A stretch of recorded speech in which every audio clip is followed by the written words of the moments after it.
नमस्कार, स्वागत है आपका। मैं हूं आपके साथ लोकेंद्र त्यागी। नोएडा और ग्रेटर नोएडा के औद्योगिक इलाकों में बीते कुछ दिनों से जो तनाव सुलग रहा था, उसने सोमवार को अचानक ऐसा रूप ले लिया कि सड़कों पर हालात बेकाबू होते नजर आए। सुबह की शुरुआत एक शांत प्रदर्शन से हुई, लेकिन कुछ ही घंटों में गुस्सा इतना बढ़ गया कि कई जगहों पर तोड़फोड़, आगजनी और पुलिस के साथ टकराव की तस्वीरें सामने आने लगी। दरअसल कर्मचारियों का कहना था कि लंबे समय से उनकी सैलरी में बढ़ोतरी नहीं हुई, जबकि महंगाई लगातार बढ़ती जा रही है। इसी को लेकर मजदूर एकजुट हुए और उन्होंने साफ कहा कि जिस तरह हरियाणा में हाल ही में करीब 35% वेतन बढ़ाया गया, उसी तरह की बढ़ोतरी उत्तर प्रदेश में भी लागू की जानी चाहिए। इसके साथ ही ओवरटाइम के लिए दोगुनी दर से भुगतान, बोनस सीधे बैंक खाते में और हर महीने समय पर वेतन देने की मांग भी जोर पकड़ती गई। कर्मचारियों ने यह भी आरोप लगाया कि कई फैक्ट्रियों में श्रम कानूनों का पालन सही तरीके से नहीं हो रहा, सैलरी स्लिप नहीं दी जाती, मनमानी तरीके से कटौती की जाती है और साप्ताहिक अवकाश तक सुनिश्चित नहीं है। ऐसे में उनका कहना था कि अगर छुट्टी के दिन काम कराया जाता है तो उसके बाद दोगुना भुगतान मिलना चाहिए। साथ ही कार्यस्थल पर सुरक्षा के इंतजाम भी बेहतर किए जाएं। इस पूरे घटनाक्रम के बाद सरकार हरकत में आई और तुरंत एक उच्च स्तरीय समिति का गठन किया गया। समिति की सिफारिशों के आधार पर श्रमिकों को राहत देने के लिए बड़ा फैसला लिया गया है। सरकार ने न्यूनतम मजदूरी दरों में बढ़ोतरी का ऐलान किया है, जो 1 अप्रैल 2026 से लागू होंगी।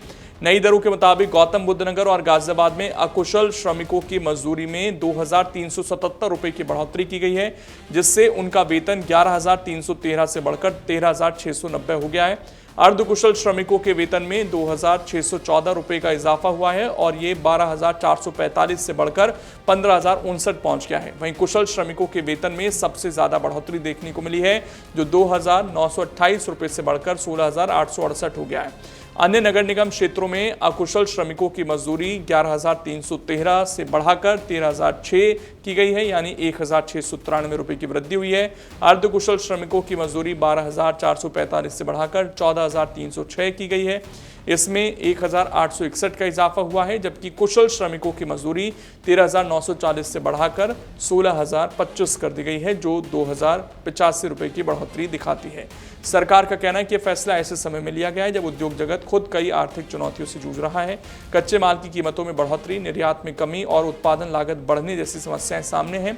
इसके बावजूद श्रमिकों की परेशानी को ध्यान में रखते हुए ये संतुलित निर्णय लिया गया है, ताकि कामगारों को राहत मिले और उद्योगों की कार्यप्रणाली प्रभावित न हो। साथ ही ये भी साफ किया गया है कि सोशल मीडिया पर न्यूनतम वेतन 20,000 रुपए किए जाने की जो बात चल रही है, वो पूरी तरह से गलत है और लोगों को केवल आधिकारिक आदेशों पर भरोसा करना चाहिए।